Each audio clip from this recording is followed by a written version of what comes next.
Okay. Hello and welcome to this episode of Vicinity and Beyond with me, Henry Ginman. And me, Julie Grail. And today we are talking about accommodation bids. Is it mission creep or a natural evolution of the bid model? I've been hearing quite a lot of talk and chatter about accommodation bids, and I know a number that are considering it. But it was surprised me when I started looking into this that there actually aren't that many. No. Just one. Exactly. So, Julie, where are they coming from? Why are people talking about this so much? Yeah. Those of you that know me well will know I loved it when Henry suggested we did this topic because it's one of my pet topics. Well, I mean, the starting point is no one's got any money.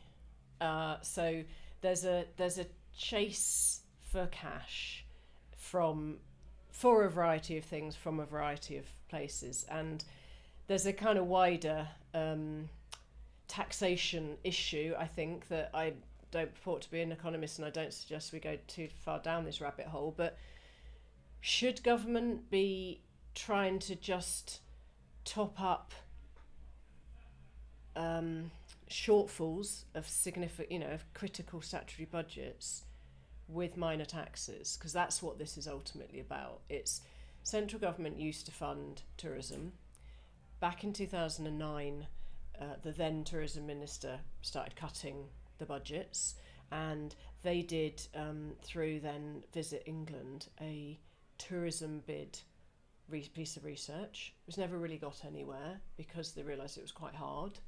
And then gradually there's been an idea that you could use the bid levy to capture some money from tourists in inverted commas, and that ultimately came from Local Government Association did a report that said there's no route to tourist tax, but you could use the bid model.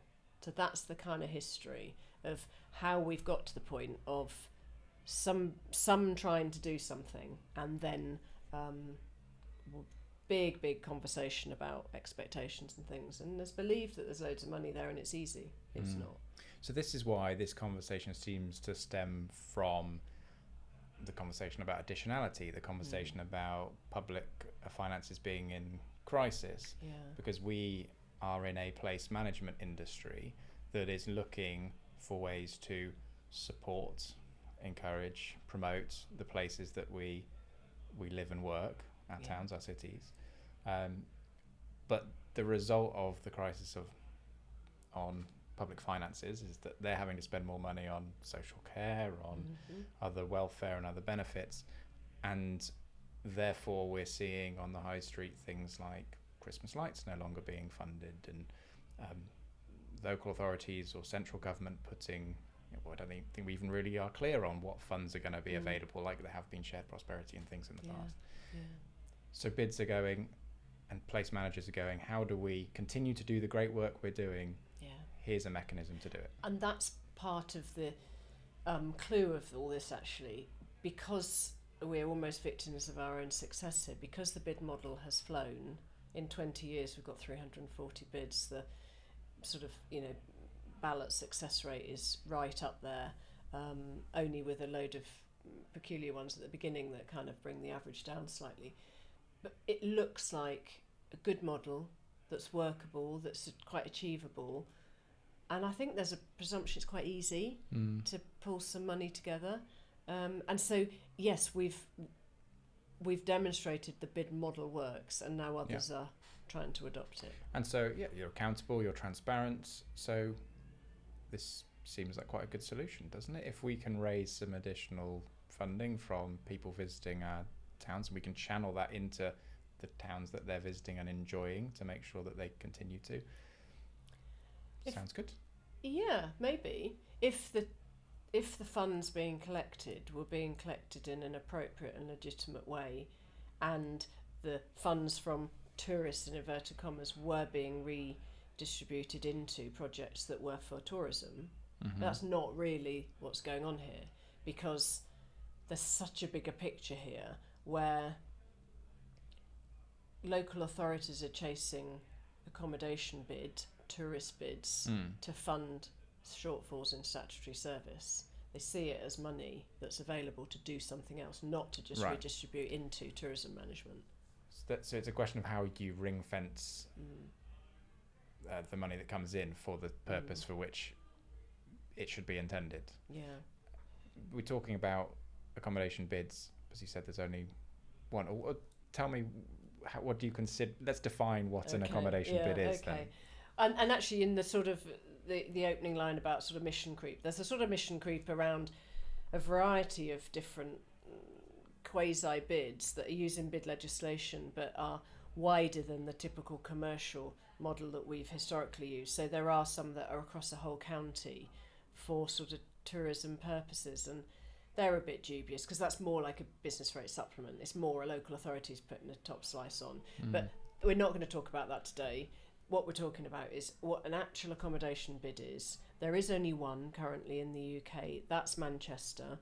It has used the bid legislation to design a model that has a bid levy attached to it in using not rateable value data but STR data, which is occupancy data of hotels, and on a quarterly basis they're using that occupancy data to read backwards on the average occupancy figures and then judging the charge back to them of a bid levy.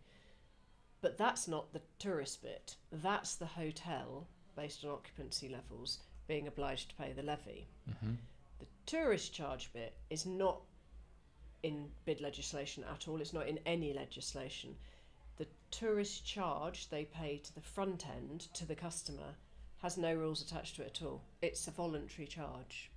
So it's not a levy, it's a charge and has no legal basis at all. So let me just understand that. So if I visit a hotel in Manchester and I see would I see it on my bill? I will see tourist charge on my bill. I can say I don't want to pay that. You can. And say no thank you. Yes. Is the hotel that I'm staying at still going to be billed as if I did stay there for that night?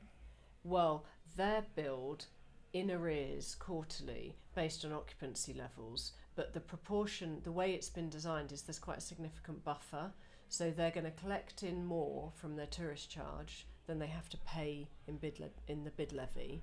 So if everybody paid, they've got quite a lot of money extra. If some paid, they might have enough to pay the bid levy, but in essence they're just putting the room rate up. That's all they're actually doing.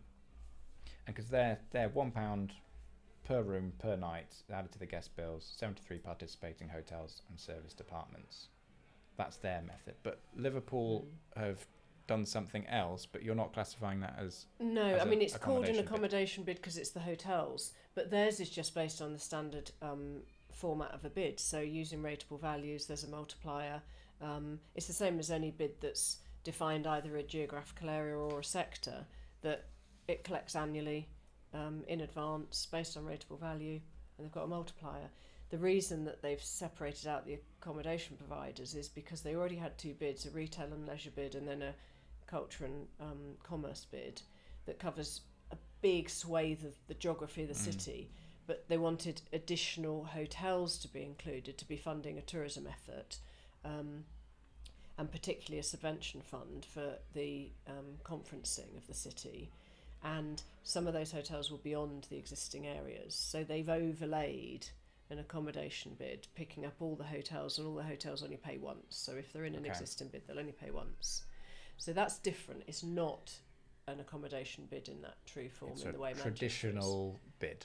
However, they're going to alteration ballot imminently to potentially change themselves into the new style bid. Okay, and then go down the Manchester route. And so the key differentiation here in between what we're defining as an accommodation bid is one which has the delivery mechanism or the payment mechanism as a payment on the room, which is paid by the visitor, as opposed to a payment based on rateable value. Exactly, and it effectively, it's sort of trying to emulate a tourist tax, but it isn't a tourist tax because England has no capacity to charge a tourist tax currently. And as I say, because people are realising that it's voluntary, they gradually won't pay it. I know one organisation that's spoken to me is an airline who routinely have crews staying in hotels, and that's on a weekly basis, and they've realised they don't need to pay it, so they won't carry on paying it because they know it's voluntary, so they just stop paying it. So it's not a reliable charge either down the line. So I feel like we need to introduce a tourist tax, because this for me was foundational in understanding all of this. And so a tourist tax, I imagine people will be fairly familiar with. Also sometimes known as a transient visitor levy, or you might see it as a city tax if you've gone to Paris, Barcelona, Italy. Large proportions of the world will have a kind of tourist tax, a mandatory fee charged to visitors staying in commercial accommodation such as hotels, hostels, guest houses, and typically on Airbnb, or is that a no? Airbnb is a really difficult loophole. Actually, it's very difficult to put a charge on them currently because they don't operate as a business with the business rate. So at the moment, that's very difficult to do. Okay, so then it's imposed by the local or national government in these countries, intended to generate revenue to support tourism infrastructure, maintain public spaces, and fund services that benefit both visitors and residents. So kind of key to what you were saying earlier, not typically being funded for other black holes in funding elsewhere. The amount varies and the mechanism seems to vary. So, flat fee per night, £2 per person per night, percentage of a room rate, fixed fee per stay, or a sliding scale based on hotel category. So this is a diverse, and it's interesting how different cities are applying it in different places. Yeah, and it's interesting that there's so much proliferation of tourist taxes across the world now. Some of the more traditional cities are just doing that kind of traditional model, and it funds a variety of things. And as you say, do people bat an eyelid if it's an extra city tax of a couple of quid? Possibly they don't. In some cases, I mean, Venice, very sort of notoriously recently, have introduced it as an access tax, and because they're trying to slow tourism down, because they've got so much oversupply of tourists and costs associated with it, they're using it to try and fund their problems, but actually they're trying to reduce the number of visitors. So that suggests it is price elastic, if they think that can work. I don't know how high it needs to go to be price elastic. And then other locations, particularly more in more underdeveloped locations, are actually creating them as a sustainability tax. So they're doing something that's specifically funding like reforestation in a location, or seeing it as a sustainable tourism charge, which is really palatable to a lot of people because that feels really valid, as long as it's not just greenwashing, as long as it's doing it properly. It feels like you're paying to help maintain the thing that you've just ruined. You've come to see, experience, and enjoy, and hopefully in a respectful, respectful way. Okay, so people will be familiar with tourism taxes from going abroad. Yeah. But in the UK, we don't have them. Well, we do have an airport tax. Okay. But people probably don't even know that happens. It's questionable whether that actually, for London, for example, could be increased. But yes, there isn't a tourist tax in England per se. And indeed, before I go on to the other nations, Scotland and Wales, it's worth also reminding that in all of those other European countries where a tourism tax does exist, a lot of the argument against it here is they pay, hospitality-wise, half the VAT bill, whereas our hospitality pay the full VAT bill. So all our hotels are on 20%, same as every other provider. Europe, they pay half. So the tourist tax doesn't even get them to the VAT element that our hotels pay. Right. We're already overtaxed, effectively. So that means we're not on a level playing field, and that's part of, I think, the justification of a concern of impact. But just picking up where we can and where we can't here, so there has been a real march ahead, Scotland and Wales, to get this principle through ahead of England.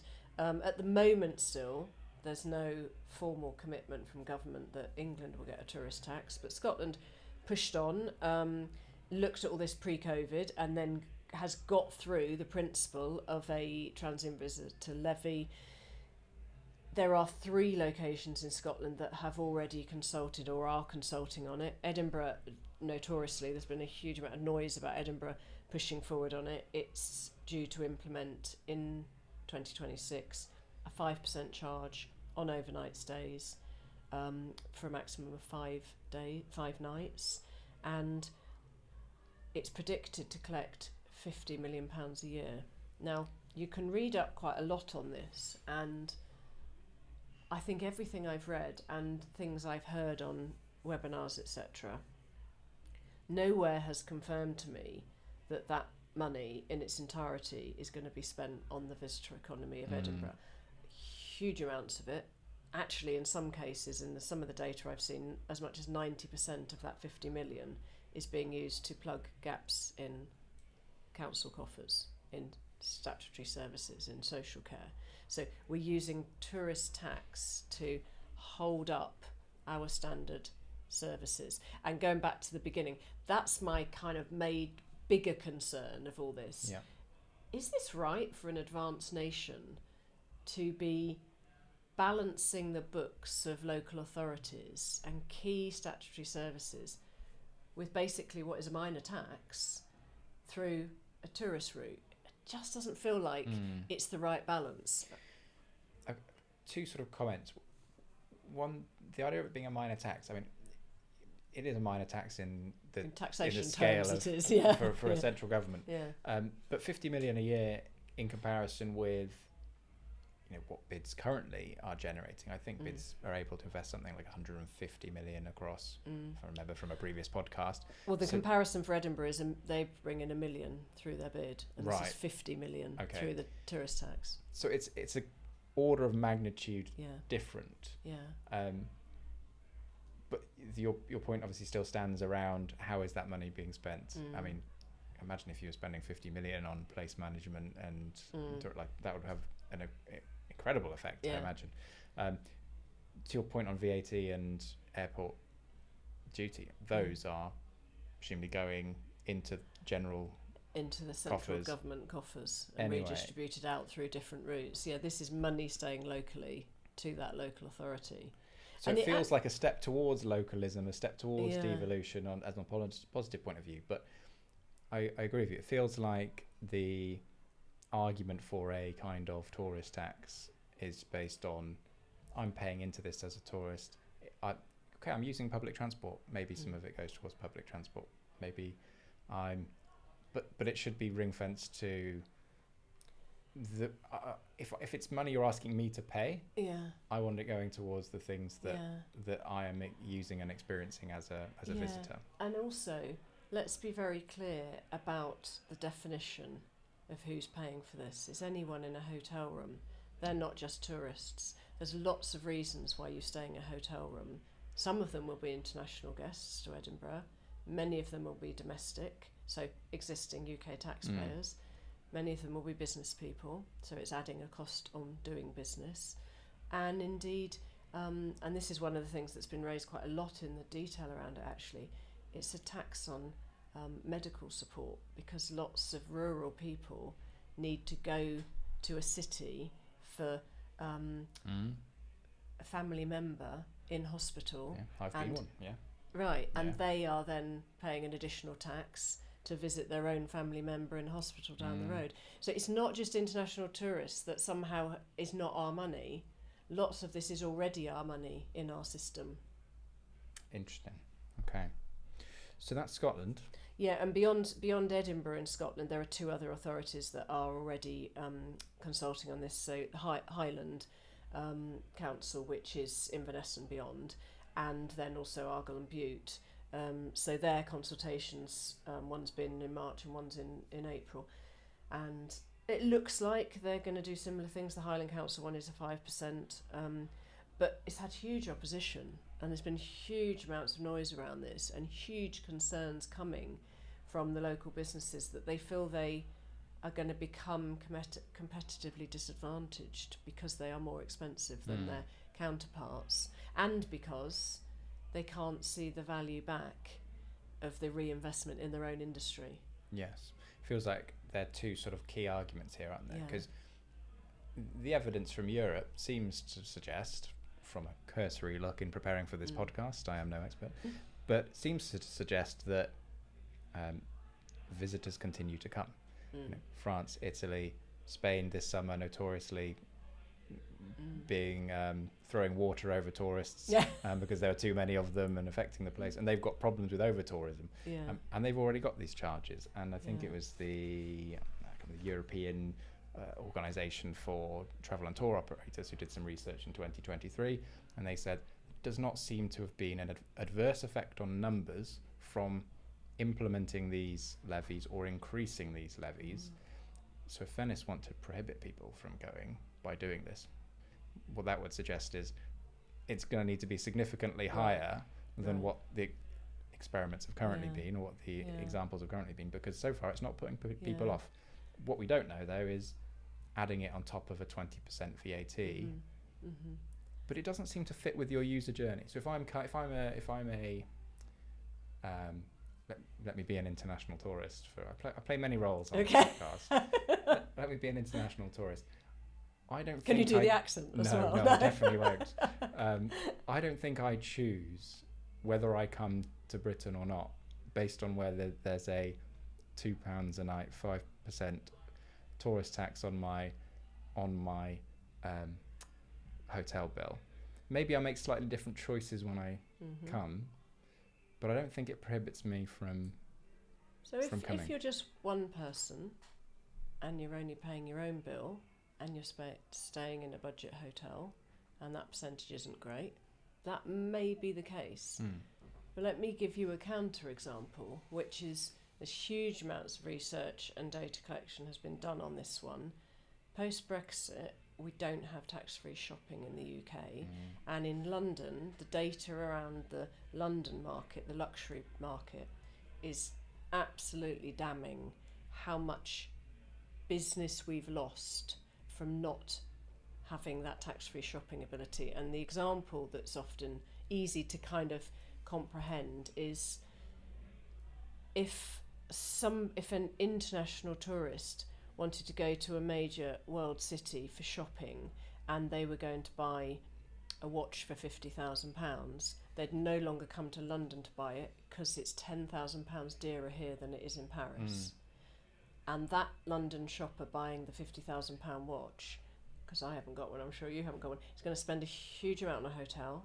So proportionately, that 5% is enormous. And it does start impacting. So it's already impacted the London market, the luxury market particularly. And people could say, well, they've got enough money already. No, but they're not coming here anymore and they're not spending it here. And there's a whole vertical economy of London that relies on that luxury international tourism. So it is already impacting us before we've put an additional cost on.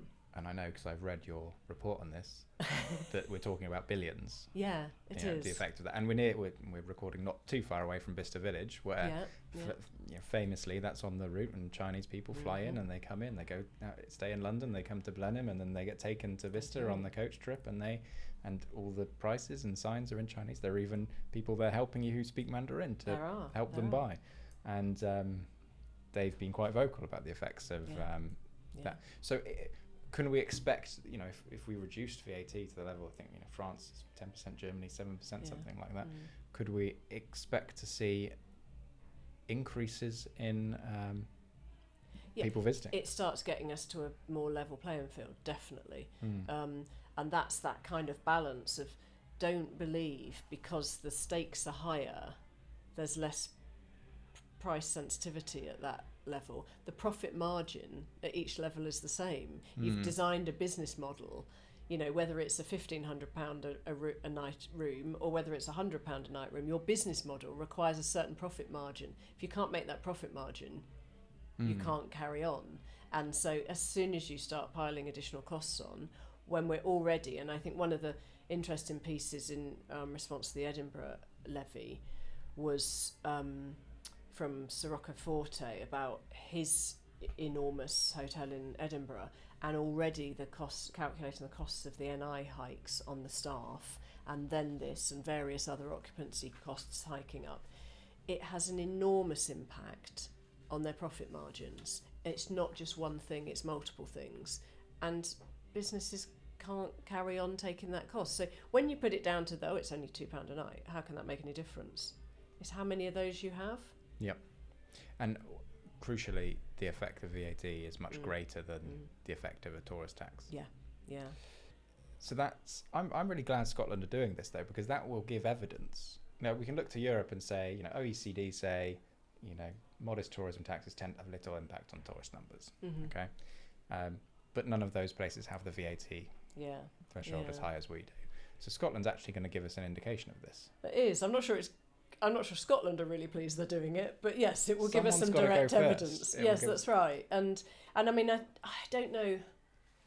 I don't know how I'd be feeling if I was the bid in Edinburgh at the moment, when you got to go back to ballot to those hoteliers, and I guess it depends on the proportion of levy coming from the hoteliers of Edinburgh, who are also going to be having to pick up this tourist tax process as well. Because the other piece we haven't touched on, the tourist tax, is there's also a huge concern being raised about the level of admin in-house in each hotel associated with reporting its data back. And there's actually, when you look at the examples of tourist tax elsewhere, some of it is actually very, very poor because the admin is so impactful on a small business. They just kind of fall out the system, and then the authority isn't strong enough to chase it. So there's a lot of admin associated with collecting this data and collecting the money.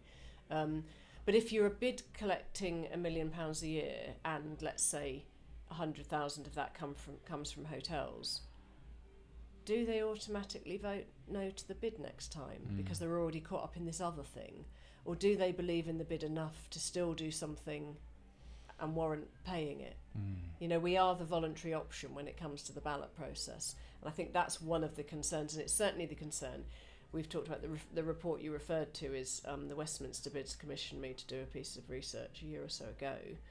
And we looked at the sort of the various different routes to impact existing bids if some kind of tourist tax came in, if a levy came in, if the bids themselves wanted to seek to get more money, how would they do that? And I talked about various different routes in there, actually, it is conceivable for an existing bid to write its rules to have a higher charge on its hotels, for example. If hotels want greater investment and hotels think they could pick up a slightly higher charge, the bid themselves could design a rule that says we're going to charge more to you through this route and we're going to reinvest it directly back into you. We did it way back for Reading in the very, very early days when there was the threat of a late night levy, and there was concern by the late night operators there that they were going to effectively be taxed and that money wasn't going to come back to them. So they said, you know what, we'll put our hand up, we'll have a higher charge, and as long as you ring fence that money back to us, and we'll make it work. So we built rules that said 1% for everybody. Late night operators that could be subject to the late night levy if it came in there, they're going to pay 3% willingly. But if in the term of the bid late night levy comes in, it reverts back to 1. So they only paid once, but if they were paying, we were solving a problem locally with their money. I suppose if I'm that hotel, am I thinking, well, that's a cost on an extra cost to me, as opposed to a tourist tax which is coming in and out, and actually everyone's got to pay this tourist tax, and so it's a level playing field. It's actually not costing me anything because it's coming. Actually, if it's the example we used earlier, maybe I'm making a little bit extra because of the way it's worked out. And actually, one of my summaries of the London research was, if money needs to be sought through one of these routes, it's far better that a tourist tax goes across the whole of London in a fair and equitable way, so that no individual district is competitively disadvantaged. And my kind of comparison, although on a slightly wider scale, is the Crossrail Levy, Business Rate Supplement Act, that funded what's now the Elizabeth Line. Lots of noise about it in the development stages, and I was on the House of Commons Select Committee as it was going through, acting for sort of bids. The threshold as it went through was 55,000 rateable value. Every business beyond that paid a levy effectively, and it equalised across the entire capital of London. So actually it funded an enormous necessary infrastructure project. in a really equitable way. Like, it was the best way to fund it. And actually, I was just doing a research interview with a researcher from LSE, London School of Economics, the other day, and she was asking me about the appropriateness of this kind of style of funding on infrastructure, and I used that example. And I was saying, I really think it's a slightly tragic set of circumstances that they were trying to consider a transport infrastructure project being funded via a localised tourist tax. That just doesn't feel quite right, because the infrastructure is for way more than tourists, and actually we should be finding a much broader mechanism to do that, not this isolated small mechanism that could kill off or deteriorate our tourism industry in the process, all of which is about jobs and economics and everything else. Yeah. So unless there's a direct relevance, it feels like the wrong route to be funding big initiatives. To make it equitable. So, arguments for tourist taxes then. We've got, it's additional revenue, potentially, reducing a burden on local taxpayers. I suppose there's an argument that tourists are using infrastructure, which they're paying through VAT. That's always going to be the comeback here. Yeah, exactly. If you can ring fence it for tourism development and for heritage and for placemaking, that seems positive. It's common worldwide. I think people are willing to accept it and see it and pay it. Interesting if Manchester are seeing more people say no. I mean, the interesting irony of Manchester actually is they've put this voluntary charge in, but Andy Burnham, the mayor there, is advocating to have a tourist tax in Manchester. So I'm not sure what that will do to the unofficial one once that's in. Layer or something on top of something. Because you're not going to have two if you're two given lines if on you're your given bill, a bill that says tourist optional tax and one says not. tourist charge, you're not going to pay the voluntary charge, are you? Yeah, no, makes sense. And maybe there are examples where it could combat over tourism. That's see how Venice get on with that one. But on the negative side, then makes the UK less competitive, could discourage budget travellers, risk of declining hotel stays and job losses, bureaucratic for businesses, risk of misuse. And whilst you say it could discourage budget travellers, the tax-free shopping issue is already discouraging luxury travellers. So we can't assume that anybody is immune to price sensitivity, because they already are at that higher level. So this is potentially everybody. We just, as you say, don't have a huge amount of evidence to see that at the moment. It's difficult to avoid jumping into the wider tax fiscal policy of the UK when we start discussing this topic, because the only reason we're talking about it is because we haven't got enough money, right? And should we be collecting money in another way? And it's my view we should, but yeah, we then start going into macroeconomics and there are implications of everything. And at some point, if you want to be a government that's going for growth, that means making decisions which bring income into the UK, and not deterring. So really, this is a bit of the context to ABIDs being created, because if this tourist tax is starting in Scotland, Wales, I believe, have passed similar legislation. So they're due to get off the ground 2027. But that will just be to give the powers to the local authorities to decide, and then they'll have to go through a process themselves. But no signs in the UK, despite Andy Burnham saying, I think I should do it. I think Sadiq Khan has also said for London he thinks we should there's have been tourist tax. A bit of mooting, but nothing. And government at no point has said they're investigating it yet. They were saying they weren't investigating it under the last government. I think it's an inevitability that we will end up with tourist tax in England, actually. And then the question is, what does that look like and at what scale? Because if I go to city level, and this is particularly relevant for London, because of its multitude of local authorities, it would be hugely damaging if just one authority in London put a tourist tax on. Like if just Westminster put a tourist tax on and the surrounding areas didn't.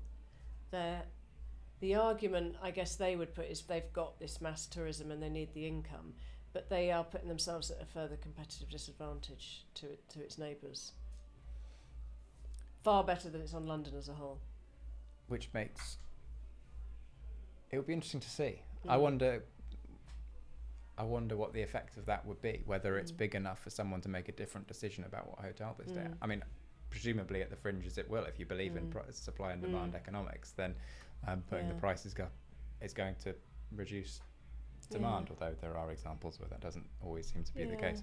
But and it's interesting, as you say, it's interesting to imagine people's decision making. It's incredible how many people get absolutely hell-bent on not paying something because they don't have to, even though they can afford it. So it's not just about economics, it's about people's principles. I know people that are so principled and tight perhaps, but are adamantly not paying something because they don't have to, not because they can't afford to. And so I think you would get that creep across the boundary and go, well, there's that one or that one, I'm going to that one because I don't have to pay a charge. But that's really only specific to London. The other cities, it would be en masse across the city. I think just going back to the ABID model as well, that we talked about earlier, there is only one currently, as we said. And yet you wouldn't believe that, would you? When you see and read and hear the noise about accommodation bids, like they're the be-all and end-all.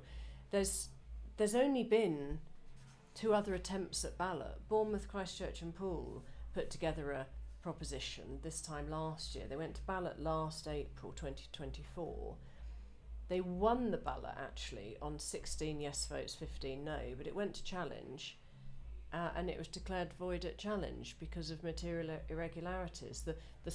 I'm not sure this is relevant, but lots of the anti-conversation around it was the 16th vote, i.e. the one that tipped them over was a local authority vote. Well, they only had 1 vote, but so that was so close and it's been void. Cambridge attempted an accommodation bid across its hotels from its existing bid and its hotels and surrounding area, and it went to ballot last year in July and failed. It got 16 no's and only 6 yeses, and the entire constituency was only 35 hotels, I think. And that says to me, well, it's not that easy then to convince these hotels that this is a good idea, is it? Because if you're only doing a vote of 35 businesses and you can only get 6 yeses out of it, that doesn't give me a huge amount of confidence that hotels like this idea. I'm also aware that from the budget end of the market, those that use dynamic pricing hate this tourist charge idea because they can't catch up with it. Their dynamic pricing doesn't allow them to scoop it up as an additional charge. So they're just taking it off the bottom line. They're not effectively getting this extra income to fund the levy. So they're really uncomfortable about it. So and then the other one, actually worth just name checking, is Chester had looked into it outside its existing city bid, and it was due to go to ballot last year and then postponed it when the general election came, and there hasn't been any further information about it. I don't know whether it's going to go to ballot or not. But considering the amount of local authorities that see this as a great route to money, only 1 has even succeeded so far, and only 3 have got as far as ballot. And if we take what you said there, your thought is that actually the tourist tax will come at some point anyway. And so if bids are looking at this within their towns and cities, should they be looking at it as is it a temporary measure? Is it, hey, here's an opportunity. We could raise some additional funding over the next term. Maybe it is 5 years if Wales is and Scotland's coming. Wales is 2027. I mean, England have followed suit in a few other examples in the past. We could be 5 years away from a tourist tax. Is it just a temporary solution? Yeah, well, it is, I think. And I'd sort of go back to the right at the beginning of, is this mission creep or natural evolution? Why are we doing this? Is it the cart before the horse, or is the horse in front? Actually, we're trying to get money, not because we've got a need. We've got a need for money, but not necessarily a need for developed for tourism management and visitor development. The point is we can get some money through that route, so let's get the money, then we'll work out what we use it for. That's not what bids are about. That's not the mission of bids. Bids are about what's the place, what are the issues of this place, what do businesses need investment in, what do they support, how do we consult them and take them to ballot to come to us with a formulated business plan that says we'd vote for all those things if that's what you put to us. Then we collect the money and we deliver it for them. That's not the model that's being done here. It's the other way around. There's an opportunity to scoop up some money. Once we've got the money, we'll work out what we do with it, which budget hole we plug. If you could ring fence it, though, this could have a transformative effect. If using Edinburgh as an example, if just 2% of that tourist tax goes but that's into... a tourist tax, not an ABID, don't forget. That's legitimate, with a charge that has to be paid.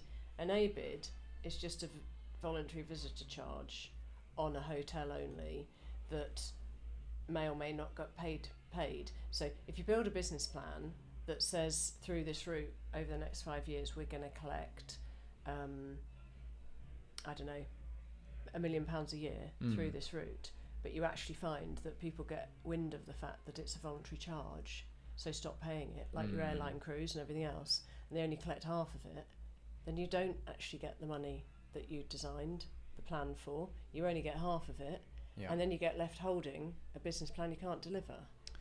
Because I was going to say, because an ABID is replicating a tourist tax, but your point is, but it's still voluntary. It's not reliable. And it's not reliable. And it's interesting the resistance against both from the hospitality industry. And because there's a wider reality about the hospitality industry in the UK at the moment, it's not in a great shape. And post-COVID, there's already, sort of cracks in the armoury. And so they're not in a brilliant growth curve. International tourism is down. Tax-free shopping figures are woeful. That is really worrying, that impact. So we're not in a great place already. And we've had retail, hospitality and leisure category and business rates has had support through the post-COVID period, but that's gradually pulling away as well. So at the moment, the business rate taxation reform that's been going on, the consultation, they were putting a threshold at 500k rateable value on the basis that they were supporting town centres. My response and many others was that doesn't support many town centres at that level, and particularly the big cities.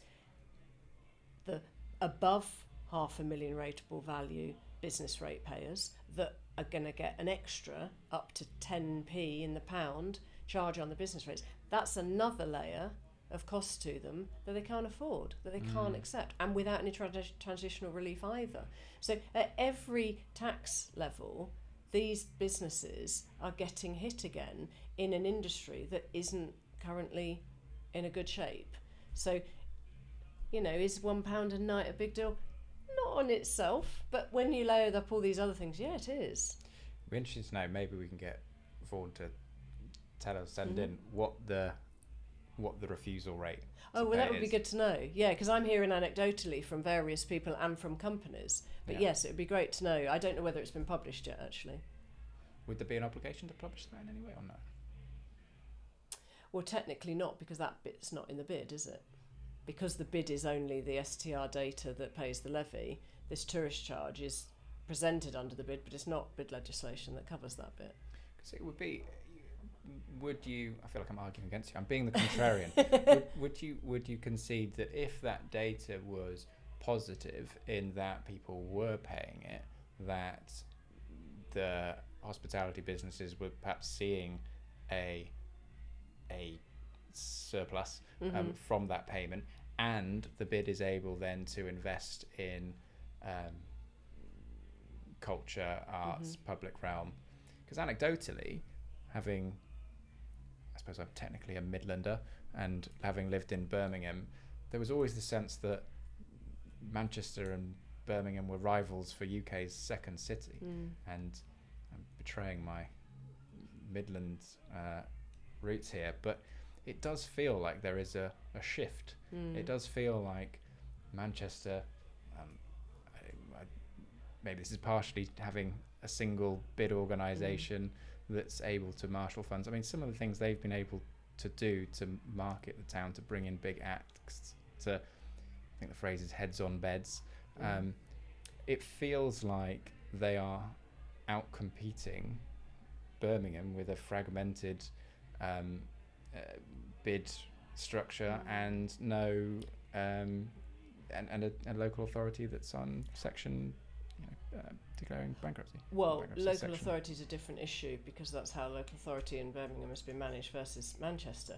But on the bid thing, let's just rewind a little bit and remind ourselves, Manchester didn't have a bid before, so it only had a small retail bid. It's not a bid across the entire city. It didn't charge hotels before, so this is a brand new charge on hotels when there hasn't been a bid there, and it only adds on to an existing small retail bid. There's no commercial charged in Manchester, so if you compare that to the income of all the 5 bids in Birmingham that are all sectors, actually no, Birmingham's got a greater pull on levy income than Manchester has, and this is part of the issue that is in danger of being seen as kind of protectionism, but actually is quite necessarily logical. Is the other big cities, Leeds, Newcastle, Bristol, who have got bids that cover all sectors across the entire city, city centre, with a levy on them, they don't want to put a hotel bid in place because they already have the hotels in their bid. They already work for them. They already support them. Leeds has a great relationship with its hotels and already does things for them and already does that investment in events and things. And actually the argument, and this is one of the pieces I put in that report for Westminster, is the argument is if actually the hotels haven't got enough money coming through in that existing route, the answer is do an alteration ballot on existing bid rules to uplift the multiplier that the hotels pay and ring fence the money. Don't go and put something else in alongside it that's in danger of throwing the baby out with the bathwater and losing the existing bid that's doing the place management of the city and already charging those hotels. Manchester's a bit of a unique environment because it didn't have a city bid before. It feels like we need more data. We always need more data. It feels like, it feels like there are various areas in this where it's like, how do you take it away from what people think will happen to what is actually happening when we look at other places and what can we learn. But there's also something about the ballots, isn't there, about what hoteliers think. You could be led to believe that all hotels like this idea of an accommodation bid and it's a win-win. I absolutely fundamentally know, because hotel chains have been contacting me, the budget end of the hotel market don't like this model at all. They don't support it, they don't want to be involved with it, they're not comfortable with it. So universally, hotels are not all putting the hand up saying let's do it this way, and then bids that have got hotels in them are not universally saying that's a great idea, put that on and weaken the position that we've got. Manchester was a quite unique environment that it didn't already have all those things in place, and it has gone through a ballot with a relatively small number, I think was that 70 or 80 Herodisments, but I know that it wasn't a high turnout, and a number of those businesses who are hotels don't like it. So I don't know how easy it is to emulate that. You and I know, because people have been speaking to us, but a lot of people are looking at it and considering trying it. Until we get through a few more through a ballot, we can't even see whether it is the right stopgap before a tourist tax, and no one else has got through a ballot yet. I do wonder whether we will see accommodation bids in coastal towns, in smaller towns, in rural areas. What do you think? Well, the challenge then is the numbers, whether you've actually got enough to generate the income to make it worthwhile doing the admin for it, because the smaller the location, the less hotels you've got, and the scale is just not great enough. So I suspect not. It's in the big cities, and most of the big cities have already got a completely, comprehensive bid that already has the relationship with the hotels and already acts for them. And will it create confusion if you've got an existing bid? Yeah, I mean that's sort of another just practical level. it will create confusion. And also because the accommodation bid is charged in a different way through the STR data, and 4 times in arrears, the admin cost is much higher for collecting the levy because they're doing it 4 times rather than once each year. Yeah. So it's 20 over a term rather than just 5. We could reduce that if they start looking at self-billing. Well, they absolutely could. And we know that local authorities don't want to collect in that way. Yes. They're trying to bat it away. So yes, others are looking at self-billing. Which is another challenge, is where a local authority is saying, no, we won't help you collect your levy in that way. Yeah, so there's a lot of complications to it, and I guess why are we talking about it? We're talking about it because there's huge amounts of noise but not a lot of action. But there's a lot of worries from bids who are in existence and do have hotels in their levy framework, and are nervous about whether the unintended consequence kills them off. So I came into this discussion thinking, actually, this tourist tax sounds like a pretty good idea. You know, it's well established in other places. It doesn't seem to be putting people off. I think the crux for me for the tourist tax is whether the VAT needs to change. Yeah. If the tourist tax is to come in a few years, then I think what would your advice be? Wait. Yeah. Wait and see. Yeah. Or. Yeah, is it an opportunistic stopgap for some innovative bid managers to... Yeah, for some it might be, but as I say, if they think more money is available through hotels, you go to the hotels who already pay you, and possibly those that are around you, and you work out what model works for them. You know, all they're actually doing is creating a cartel where all the hotels are saying we're going to charge £2 more a night. That's basically what they're doing. So why do you need a bid to do that? It's a hell of a lot of admin to just say, if you want to collect some more money and put it into a fund, here we are, we can do that. That doesn't need legislation. That tourist charge doesn't need legislation. Kind of how bids started, wasn't it? I mean, certainly if you the Toronto story, it was people saying we need to get together and do something together. And ultimately you can't across the town do it like that, because the bid principle prevents free riders, so it means everybody pays a fair amount. It becomes a mandatory charge. But when you're only talking about, remember, in most places, small to medium places, they've only got between half a dozen and a dozen hotels. You're not talking about big constituencies here. So there's a sense that this is a huge opportunity. It's actually quite limited where it's available. Limited to bigger cities. Limited to their places where they perhaps don't have a bid already. Or whether you can easily separate it from the bid. Because Manchester have obviously managed to separate the confusion to say... Because they only had a small bid before that was only retail. They didn't charge hotels and they don't charge anyone else. So that was the only city that didn't have a complete bid. So they were the only right ground for it. Every other city has an entire bid across it, or a collection of bids across it. There are no big cities left that haven't. Well, I am going to look forward to seeing some of the comments on this one. Yeah, me too. I think some people are going to have some differing opinions, and I hope I've tried to represent the alternative view as best I can. Yes. We shall see whether there are others who feel they can do better. We'll look forward to the conversations. Excellent. So any final words? I guess mission creep or natural evolution. I think I know where you stand. I think I've made it quite clear. Thank you, Julie. Thank you.